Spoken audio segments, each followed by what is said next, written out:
Abra sua Bíblia comigo, por gentileza, em Mateus, capítulo 7. Mateus, capítulo 7, do versículo 1 até o versículo 12, é a perícope ou a parte do texto que nós estaremos refletindo nessa noite. É continuação do Sermão do Monte.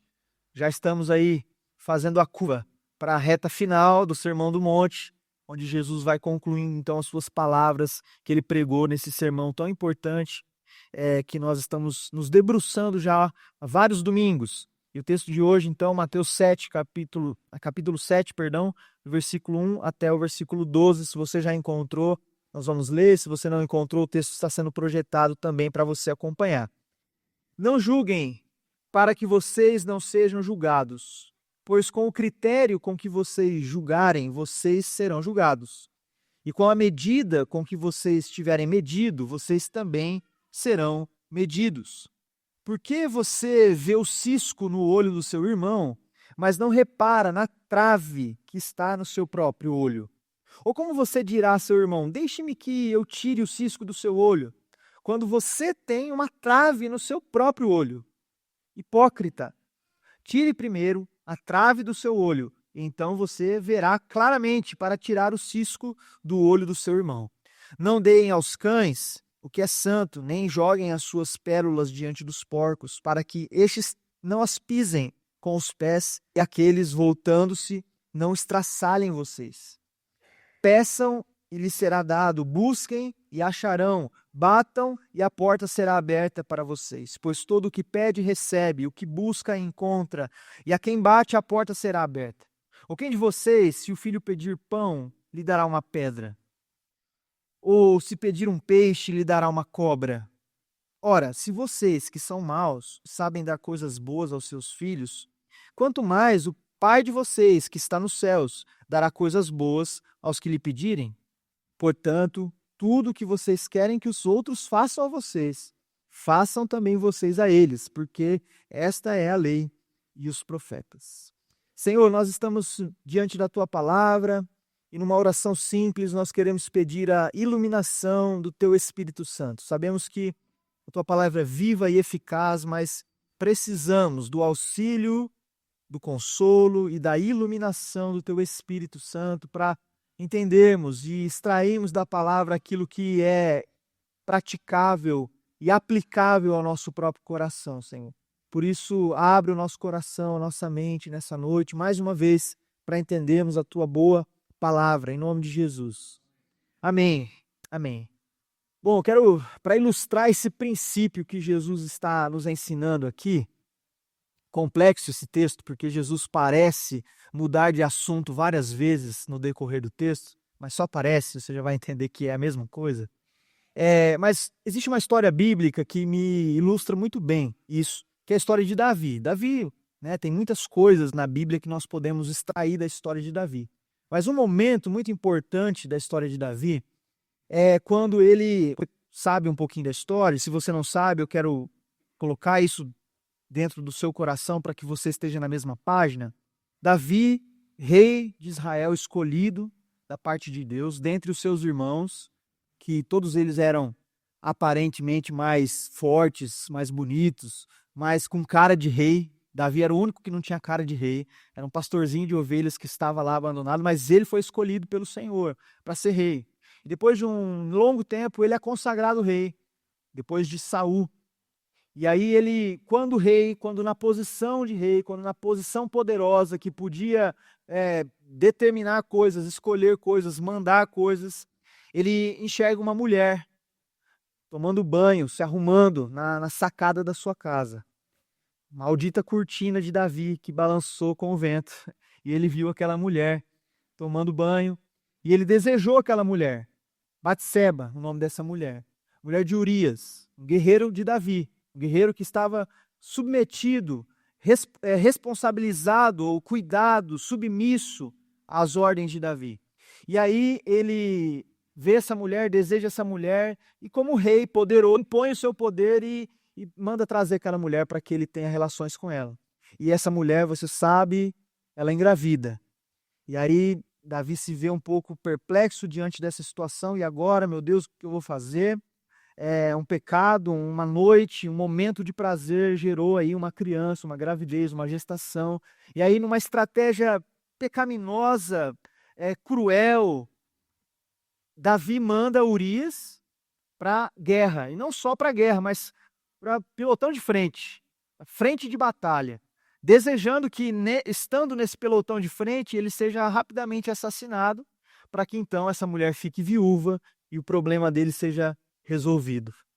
Davi faz isso. Davi faz isso, de fato acontece isso que ele planejou. Urias vai para o fronte de batalha e é assassinado então ali no ambiente de guerra. Guerra essa que o próprio Davi deveria estar lutando. Mas ele se isenta dessa responsabilidade, faz esse plano maquiavélico para matar Urias, de fato consegue. Urias então morre. E aí o profeta Natã vai confrontar Davi, sabendo do pecado que ele cometeu, sabendo não só da traição, do adultério, do fato de ele ter engravidado uma mulher casada, mas também do fato de ele ter assassinado o marido dela para tentar acobertar o seu erro. Natã sabe disso e vai então, em nome de Deus, empoderado por Deus, para confrontar Davi. E ele chega lá e ele conta uma historinha para Davi. Davi, aconteceu que um homem, tendo muitas ovelhas, rico, cheio de posses, foi lá e roubou a ovelha de um outro homem, pobre, que tinha só uma ovelha. Roubou essa ovelha desse homem. Esse homem que tinha posses, muitas ovelhas, não precisava, teoricamente, dessa única ovelha desse homem pobre. Ele foi lá e roubou. O que você acha, Davi, que deveria ser feito com um homem que faz isso? Davi, né? Rei, quis mostrar a sua justiça, o seu senso de sabedoria, o seu senso de julgamento acurado, e disse: esse homem tem que ser morto, esse homem tem que receber a punição, esse homem é um cruel e ele precisa receber a punição devida desse crime. E aí Natã então faz o confronto, dizendo: esse homem é você, Davi, esse homem é você. Natã usou essa historinha para confrontar o erro de Davi. Mas o que eu quero chamar a sua atenção nessa história é o ímpeto de Davi de fazer um julgamento ou de condenar esse homem dessa historinha que Natã contou com uma punição proporcional, ou do ponto de vista até da justiça de Deus, comparando o pecado que o próprio Davi tinha cometido, desproporcional. Porque o que é uma ovelha perto de um adultério e de um assassinato? Então Davi, ele ficou assim conformado com essa historinha, acreditando que aquilo era um fato real que estava acontecendo dentro do seu reino. Então ele julga, ele decreta, ele condena uma atitude como essa como uma atitude repugnante e que merece a punição radical, a morte. E sobre isso que Jesus está nos alertando que devemos ter cuidado para fazer. De julgar os outros e perder a capacidade de julgar a si mesmo. De agir com forma desproporcional quando nós enxergamos erros em outras pessoas, mas sermos compassivos demais com os nossos próprios erros. É sermos rápidos e profundos e justiceiros ao julgar o pecado do outro, mas sermos negligentes e aparentemente perdoadores com os nossos próprios pecados. Então, essa história ilustra, e é assim que você precisa ler o Antigo Testamento, inclusive, sempre percebendo que o Antigo Testamento sempre está fazendo alusão à vida, ao ministério, ao ensino de Jesus, aos princípios, às bem-aventuranças, à lei interpretada em Jesus. Então, nessa história de Davi, nós aprendemos que manifestar sentimentos intensos pelo pecado do próximo, ao passo que não lidamos do mesmo modo com o nosso próprio pecado, é hipocrisia. É hipocrisia. Os fariseus, nesse texto aqui que Jesus está confrontando, eles julgavam falsamente a si mesmos, as outras pessoas e até mesmo o próprio Jesus. Eles faziam um julgamento desproporcional, eles eram capazes de apontar o erro das pessoas, eles eram capazes de apontar o descumprimento da lei que as outras pessoas viviam, mas não eram capazes de olhar para dentro de si e perceber que, como Jesus disse lá no texto de Mateus 23, eles eram sepulcros caiados. Por fora eles eram bonitos, mas por dentro, cheio de ossos, cheio de morte, cheio de podridão. Então, Jesus está condenando aqui esse tipo de julgamento. E nós refletimos no domingo passado, e essa reflexão deu bastante conversa durante a semana nas nossas células, porque nós falamos de um assunto que afeta todos nós, certo? A ansiedade, a preocupação excessiva. E, de fato, isso impacta o nosso coração. E durante a semana, a gente conversando em algumas células, com algumas pessoas, nós chegamos a uma outra conclusão também, a partir de algo que eu li, eu compartilhei com alguns irmãos, que a ansiedade, que ensinada ali um pouquinho antes, no capítulo 6, e o antídoto para a ansiedade também que nós refletimos, mas ansiedade tem como uma definição sentar no trono de Deus, sentar-se no trono de Deus para governar a nossa própria vida. Uma definição espiritual, bíblica de ansiedade é assim: é quando você se senta no trono de Deus para governar a sua própria vida. E aí você começa a perceber que é impossível governar a sua própria vida, porque a sua própria vida foge do seu controle, você não consegue controlar todas as circunstâncias, todos os fatores que te afetam, e você se sente o quê? Ansioso, e que as coisas não vão como você imagina. Então, se a ansiedade é sentar-se no trono de Deus para controlar a sua própria vida, o julgar de forma excessiva e crítica o outro é sentar-se no trono de Deus para julgar a vida da outra pessoa, para controlar a vida da outra pessoa. E aí nós nos colocamos nessa posição de Deus e julgamos e olhamos para o pecado das outras pessoas, mas não somos capazes de olhar para o nosso próprio coração. Se a ansiedade, então, descrita no capítulo anterior, nos cega para perceber a bondade de Deus, o cuidado de Deus, uma atitude de julgador, de criticismo, nos cega para perceber o nosso próprio pecado. E um espírito julgador e crítico nos faz, ou nos impede, ou faz com que a gente desenvolva algumas coisas que são ruins para a nossa vida. Eu quero compartilhar algumas delas, segundo esse texto. Primeiro, que um espírito julgador, um espírito, sabe, aquela pessoa crítica que sempre está pronta a analisar a vida das outras pessoas e esquece de olhar para si mesmo. Esse espírito criticista, esse espírito julgador, nos cega, como nós já refletimos, para o nosso próprio pecado. A gente fica impedido de fazer uma autoanálise, uma autocrítica e perceber que nós temos pecado. Porque nós estamos tão preocupados com a vida do outro que nós nos cegamos para nós mesmos. Leon Tolstói diz que todo mundo pensa em mudar a humanidade, mas ninguém pensa em mudar a si mesmo. Nós estamos tão preocupados em mudar a nossa sociedade, a nossa humanidade, a nossa política corrupta, o nosso sistema econômico corrupto, mas pouco estamos preocupados em mudar o nosso próprio coração. E segundo o texto, isso é uma hipocrisia. Isso é tentar tirar o cisco do olho do nosso irmão quando nós estamos com uma trave gigantesca no nosso próprio olho. Esse espírito julgador e criticista também faz com que a gente rebaixe o outro para que nós mesmos possamos parecer grandes. Conhece gente assim? Que sempre quer rebaixar o outro. Porque ao rebaixar o outro, na comparação com esse rebaixamento que ele faz, ele parece grande. Ele parece cheio de virtudes. Então, para essa pessoa, o outro sempre tem muitos defeitos e ele tem sempre muitas qualidades. O outro sempre está errado, o outro sempre é imoral, o outro sempre é antiético, o outro sempre é pior, para que você e eu pareçamos melhores. E a gente precisa tomar muito cuidado com esse espírito, porque é insuportável viver perto de gente assim.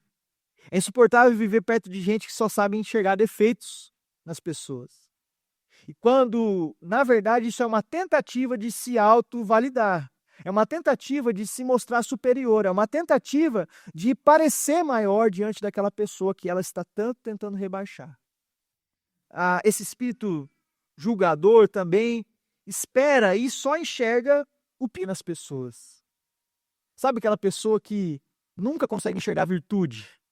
Você fala de alguém para ela, nossa, eu conheci fulano. Ela já dá uma viradinha de olho assim, sabe? Uma boquinha de canto assim, fala, conheceu? Então. Aí você já pergunta por quê, né? Você já vê a pessoa reagindo daquela forma, por quê, né? Eu tô falando da pessoa. Aí a pessoa começa, porque eu sei disso, eu sei daquilo, a pessoa. Então ela sempre enxerga, ela sempre enfatiza o pior das pessoas. Isso é o que o farisaísmo faz em nós. Isso é o que a religiosidade faz em nós, isso é que a hipocrisia faz em nós. A gente nunca consegue olhar para o outro com um olhar de virtude, com um olhar de amor, mas sempre um olhar de julgador e enfatizando as coisas ruins que a pessoa. Esse espírito julgador nos faz também ter uma preocupação excessiva com o pecado do outro. É supervisor de comportamento das pessoas, sabe? Eu tenho um pouco de dificuldade com pessoas assim. Que a pessoa parece que a vida dela gira em torno de saber se o irmãozinho da igreja foi no bar e está bebendo, se o irmãozinho da igreja está fumando, se o irmãozinho da igreja está saindo com alguém, se o irmãozinho da igreja está fazendo alguma coisa. Desde quando Jesus nos responsabilizou a sermos supervisores do comportamento das pessoas? Desde quando o pastor é vocacionado para ficar controlando o que você faz ou o que você deixa de fazer? Desde quando os líderes, os presbíteros, os líderes de células são chamados para ficar supervisionando o que você faz ou deixa de fazer? Mas tem gente que é extremamente preocupado com o que o irmãozinho está fazendo, com quem ele está saindo, onde ele está indo, qual lugar ele está frequentando. Isso não é responsabilidade nossa.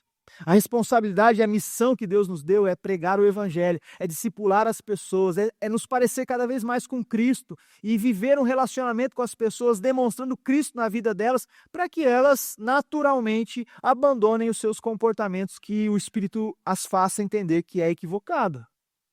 Então nós não somos chamados a ficar supervisionando, mas gente julgadora, gente crítica demais, fica sempre assim preocupada ou preocupado com o que os irmãos estão fazendo. Geralmente, na tentativa de esconder os seus próprios erros. Geralmente, para se colocar atrás de alguém pior do que ela.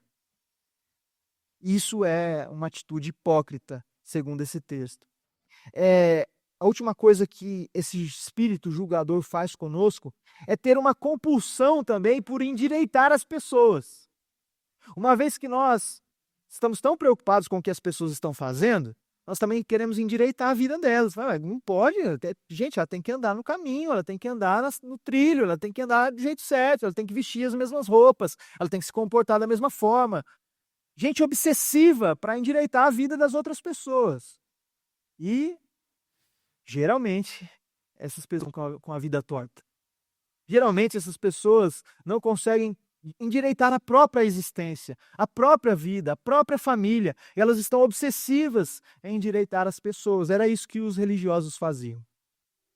Gente torta, gente andando fora dos trilhos, gente muito preocupado com o comportamento do outro, com o pecado do outro, com endireitar a vida do outro, mas pouco preocupado em endireitar a própria vida e a própria existência. Então isso é o que o espírito julgador faz com que a gente viva. E gente assim é amarga, gente cega para o próprio pecado, gente que rebaixa o outro para tentar se enaltecer, gente que só enxerga o pior nas pessoas, gente que só se preocupa com o comportamento e o pecado do outro, gente que tenta endireitar as pessoas. Esse tipo de gente é insuportável. E como eu sempre digo aqui, se você não conhece alguém assim, é porque talvez você seja essa pessoa na sua roda de amigos, né? Então nós precisamos ter cuidado com o fato de nos relacionarmos com pessoas assim, mas precisamos ter cuidado para não sermos essas pessoas. Porque um discípulo de Jesus, ele não está preocupado em apontar o pecado do outro. Um discípulo de Jesus não está preocupado com o comportamento moral e ético do outro. Um discípulo de Jesus não está preocupado em tirar o cisco que está no olho do irmão. Um discípulo de Jesus está preocupado em tirar a própria trave do seu próprio olho. O discípulo de Jesus é alguém que se reconhece pecador o tempo todo. O discípulo de Jesus é alguém que, quando é colocado diante de outra pessoa, como diz o texto de Filipenses, considera o outro superior a si mesmo, assim como Jesus fez. Abriu mão da sua glória, se esvaziou, desceu aqui entre nós, viveu entre nós, foi até a morte, morte de cruz. Então, o discípulo de Jesus é alguém que, quando é comparado com o outro, ele faz questão de dizer, não é aquela pessoa muito melhor do que eu. Por quê? Porque eu me conheço. Eu sei de pecados, eu sei de problemas, eu sei de coisas profundas sobre mim mesmo que vocês não sabem. Então é aquela piadinha que todo pastor faz, né? Se você quiser falar mal do pastor, me chama, que eu sei coisa muito pior sobre mim que você não sabe. E assim a gente precisa se relacionar com a nossa própria pecaminosidade. Entender que o outro não é pior do que eu, porque eu sei quantas coisas passam na minha cabeça, eu sei o meu coração, eu sei as minhas atitudes, eu sei os meus pensamentos e eu preciso então olhar para o outro sempre com um olhar de virtude, de superioridade. Uma atitude, então, menos crítica que Jesus está nos pedindo para ter aqui nesse sermão, nesse trecho desse sermão, é uma atitude menos crítica. É uma atitude menos julgadora, é uma atitude mais leve diante das pessoas. E eu quero compartilhar com vocês pelo menos 3 coisas que um espírito mais leve, menos julgador, gera no nosso coração. A primeira delas é que você passa a enxergar a si mesmo com maior clareza.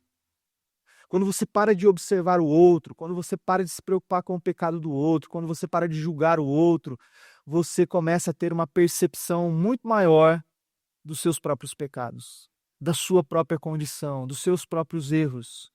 Então, o que Jesus está ensinando aqui para nós é: priorize tratar os seus próprios pecados.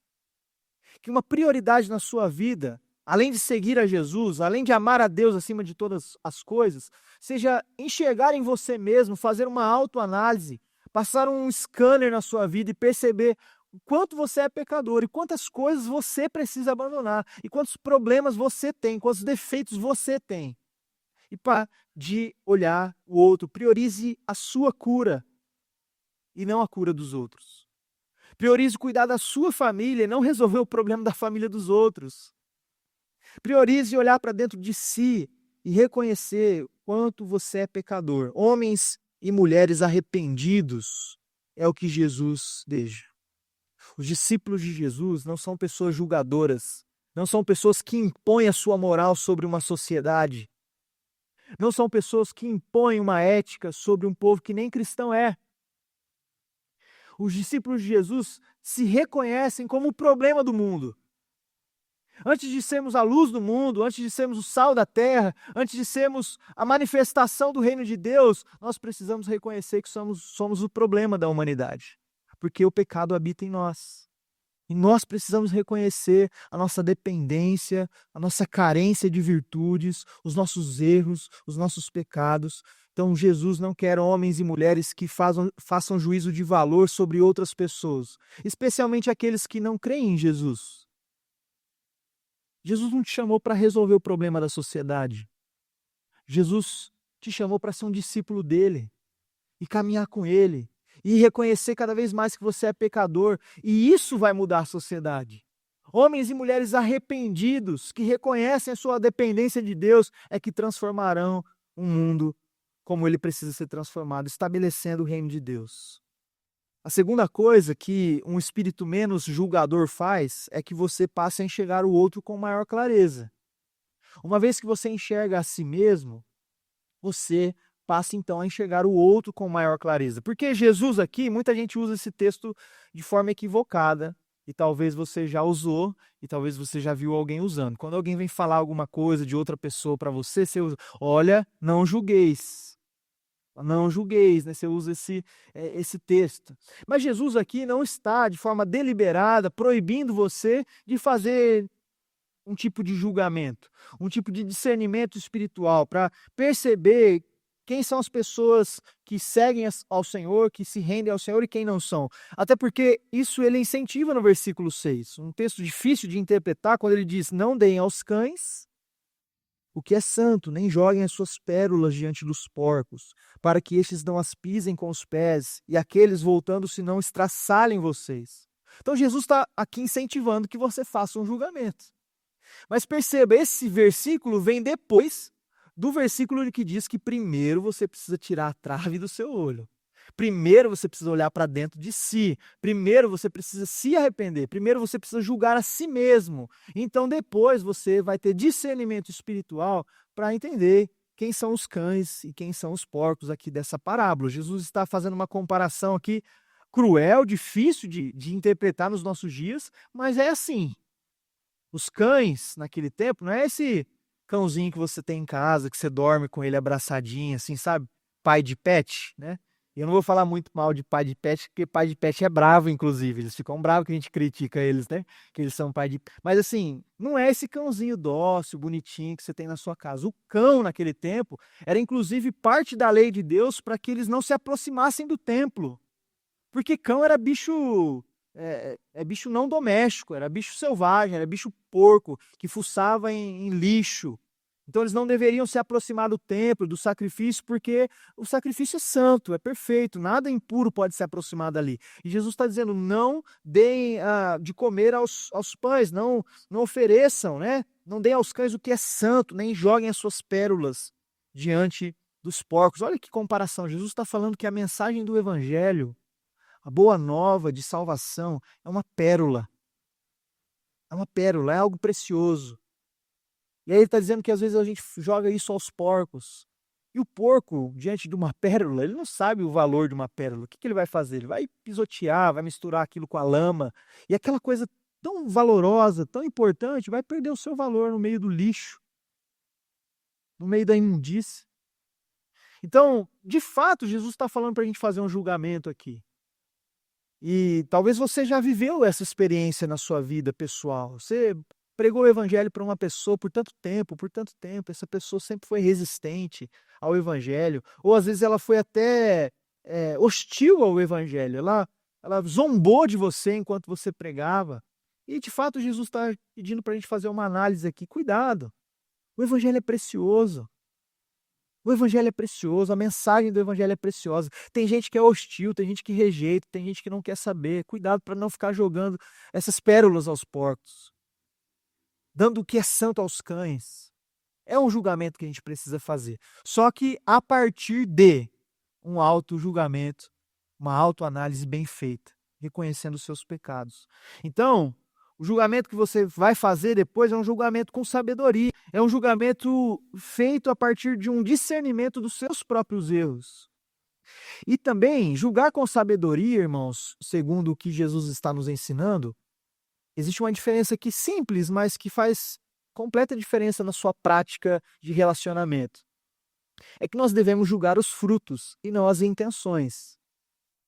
As intenções do coração, os pensamentos, quem os conhece, é só Deus. E nós erramos quando nós julgamos intenções.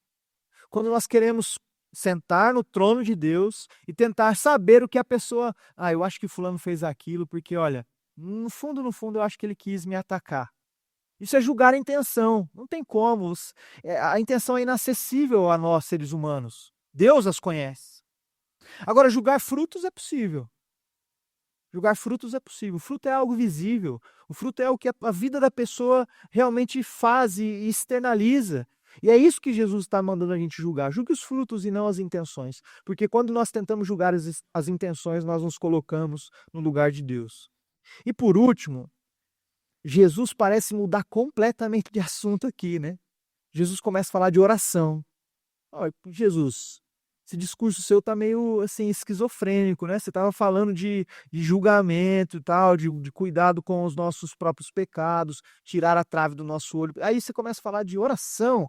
No versículo 7, peçam e lhes será dado, busquem e acharão, batam e a porta será aberta para vocês, pois todo que pede recebe, o que busca encontra, e a quem bate a porta será aberta. Eu tenho certeza que você também já usou esse texto errado e você já interpretou esse texto errado, como se Deus estivesse te dando um cheque em branco, dizendo assim para você, pode pedir, pede e lhe será dado, busque e você vai encontrar, bata a porta e a porta será aberta. Olha lá, Jesus falou que é só orar, é só pedir que vai acontecer. Eu não sei você, mas eu já apliquei esse texto dessa forma na minha vida e ele não funciona.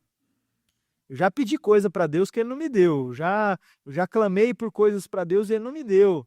Eu já bati na porta e a porta fechou na minha cara. Porque não é assim que a gente deve aplicar o texto. Jesus não está falando aqui de uma oração deliberada onde ele te dá um cheque em branco para que você peça tudo o que você quiser a seu bel prazer e isso lhe será dado. Observe o contexto em que esse texto está. Ele não está aqui por acaso. Ele está dentro do texto que fala sobre o julgamento, né? Então, a terceira coisa que esse texto nos ensina é que ter um espírito menos julgador nos faz enxergar a si mesmo com maior clareza, enxergar o próximo com maior clareza e enxergar a Deus com maior clareza. Jesus está dizendo assim: aproximem-se de Deus em oração e persista nesse lugar. Mas não se engane, Jesus não está ensinando aqui uma coisa que alguns pastores chamam de teologia da Xuxa. Sabe qual que é a teologia da Xuxa? Que os mais antigos vão saber, assim, tudo que eu quiser o cara lá de cima vai me dar. Não é essa teologia que Jesus está ensinando aqui, é uma teologia da Xuxa. Quem pensa assim está vivendo no mundo só para baixinhos, né? Não está vivendo a vida adulta. Porque não é assim, tudo que eu quiser o cara lá de cima vai me dar. Jesus está falando esse texto dentro de um contexto, ou seja, tudo que Jesus já pregou aqui. Lembre-se que Jesus está discorrendo um único sermão. Nós estamos dividindo ele em partes, mas é um único contexto. Então Jesus já falou que nós, seres humanos, temos dificuldade de amar o nosso inimigo, certo?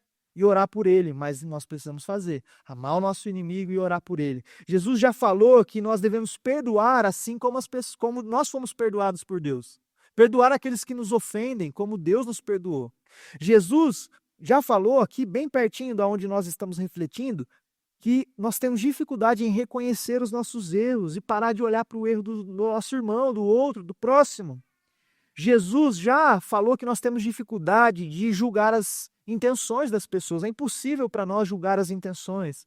Jesus também já nos ensinou nesse sermão que nós temos dificuldade em confiar em Deus. Nós nos preocupamos excessivamente com o dia de amanhã, com o que vamos comer, com o que vamos vestir. Jesus já nos ensinou até aqui, que nós temos dificuldade de amar quem não é amável. Então, se você tem todas essas dificuldades, peça e lhe será dado. Busque e você encontrará. Bata na porta e a porta será aberta para você. Se você tem dificuldade de amar o seu inimigo, aquele que te persegue, peça ao Senhor e Ele vai te dar essa facilidade, essa virtude. Se você tem dificuldade de parar de olhar para o erro das pessoas e olhar para o seu próprio erro e reconhecer as suas limitações, os seus pecados, peça ao Senhor, Ele vai te dar essa facilidade, esse discernimento, essa consciência de que você é pecador. Se você tem dificuldade de perdoar, peça ao Senhor e isso lhe será dado. Se você tem dificuldade de confiar em Deus, você é uma pessoa muito ansiosa, não vive o dia de hoje, só fica preocupado com amanhã, com os eventos de amanhã, com o trabalho de amanhã, com as responsabilidades de amanhã. Você tem essa dificuldade? Peça ao Senhor e Ele vai te dar isso. Porque essas coisas todas não são virtudes que nós desenvolvemos por conta própria. Essas coisas todas são virtudes que só desenvolvemos com a ajuda do Espírito Santo. Só quem ama como Cristo amou é quem tem o Espírito Santo. Só quem julga a si mesmo e não fica julgando o outro é quem tem o Espírito Santo. Só quem não se preocupa com o dia de amanhã é quem tem o Espírito Santo e fica calmo, porque sabe que Deus está no controle de todas as coisas. Por isso, esse texto, como eu disse, não é um texto para você interpretar a partir da ótica da teologia da Xuxa. Esse texto está dentro desse contexto. Essas dificuldades em manifestar as virtudes do reino, eu tenho. Você tem, todos nós temos. Por mais tempo de caminhada que você tenha com Jesus, você tem essas dificuldades. Por isso, peça ao Senhor e Ele te dará. Peça ao Senhor e Ele vai te dar essas virtudes e vai transformar você num verdadeiro discípulo dEle, com as virtudes, com os dons do Espírito, com os frutos do Espírito. Peça ao Senhor e Ele te dará. Ninguém, irmãos, eu quero encerrar com essa frase, porque o texto todo é sobre isso.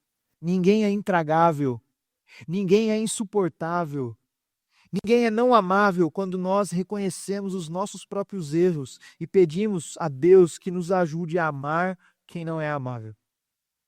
Quando nós reconhecemos que nós somos pecadores e olhamos para as pessoas com mais misericórdia, com mais amor, todas as pessoas se tornam amáveis, porque nós não amamos a partir do que elas podem nos entregar, do que elas são, das suas intenções. Nós amamos porque Cristo nos amou e nós manifestamos esse amor também para com as outras pessoas.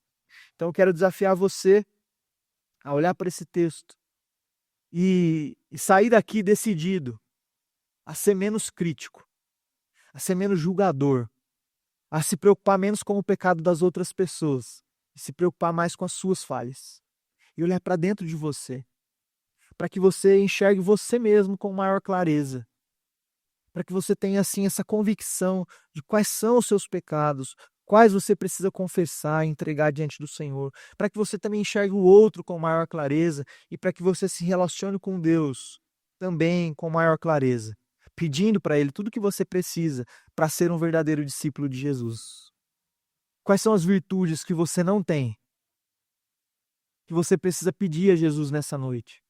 Senhor, eu tenho dificuldade de perdoar, tenho dificuldade de amar o meu inimigo, tenho dificuldade de confiar no Senhor, eu sou ansioso, eu quero resolver as coisas com as minhas próprias forças. Qual é a virtude de Deus que nós aprendemos até aqui no Sermão do Monte que você ainda não tem? Peça e lhe será dada. Em nome de Jesus. Vamos orar? Feche os seus olhos. Senhor, nós aprendemos nesse texto, nessa noite, fomos exortados pelo Senhor, de que uma atitude excessivamente crítica é prejudicial para nós. Nós nos tornamos pessoas amargas, nós nos tornamos pessoas difíceis de conviver. E isso não é característica de um discípulo de Jesus. Porque os discípulos de Jesus, os discípulos do Senhor, são aqueles e aquelas que reconhecem os seus próprios erros. E nós queremos fazer isso nessa noite, nesse momento, Senhor. Nós queremos, por um instante, esquecer das pessoas que estão ao nosso redor ou das pessoas que nós analisamos a vida, julgamos a vida e queremos olhar para dentro de nós mesmos, Pai. Mostra-nos nessa noite, nos dê uma percepção acurada, Senhor, de quais são os nossos erros, de quais são as nossas limitações, quais são os nossos pecados, aonde nós temos falhado com o Senhor, aonde nós temos negligenciado a Tua lei, a Tua palavra, Senhor. E que nós tenhamos sempre esse coração, de antes de julgar o outro, que a gente perceba os nossos próprios erros. E quando fizermos um julgamento das pessoas, tenhamos a sabedoria para julgar conforme o Senhor julga, com misericórdia, com compaixão, com sabedoria, Senhor. Mas nós te pedimos também, Senhor, que na iluminação que recebemos desse texto nessa noite, a nossa relação com o Senhor não seja mais uma relação em que o Senhor pode nos dar benefícios e coisas que nós te pedimos, apenas para o nosso próprio deleite, Senhor, para o nosso próprio prazer.